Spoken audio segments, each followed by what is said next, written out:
parlé avec Alex Jaffray il y a quelques minutes. Bon, il y en a après les journaux. Hein. Vous n'y échapperez pas ce matin. On croit que l'actu, c'est la politique avec le débat. Non, puis Libé fait une contre-programmation spectaculaire ce matin. Regardez, Chuck Perry. Voilà le titre de Libé. Moi, j'aurais peut-être titré What the Chuck, mais bon. Ouais.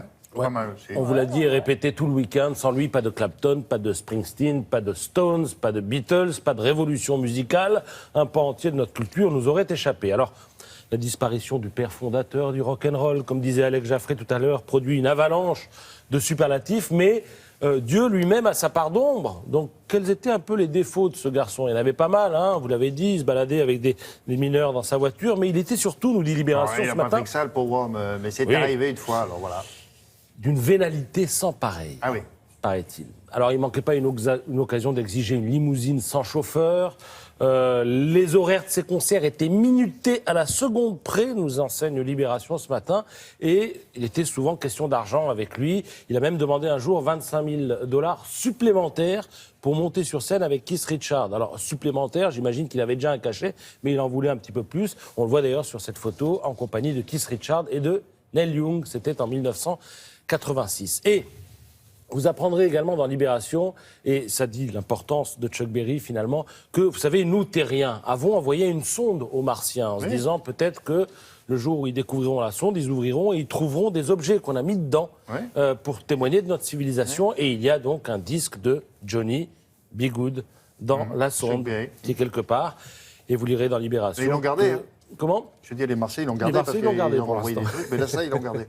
Alors, si vous lirez dans Libération que s'il y a un riff de guitare qui a le pouvoir de transmettre en un instant à quiconque de quoi le rock retourne, il a été composé par Chuck Berry et c'est celui, évidemment, qui ouvre Johnny B. Goode. On l'a entendu tout à l'heure, on se le refait Ça, tout le monde connaît ça.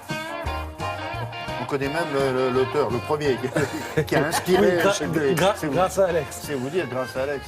Joe, connaissez-vous Joe? Lequel? Celui-là, regardez, c'est un gamin, c'est le nouveau héros des 6-10 ans.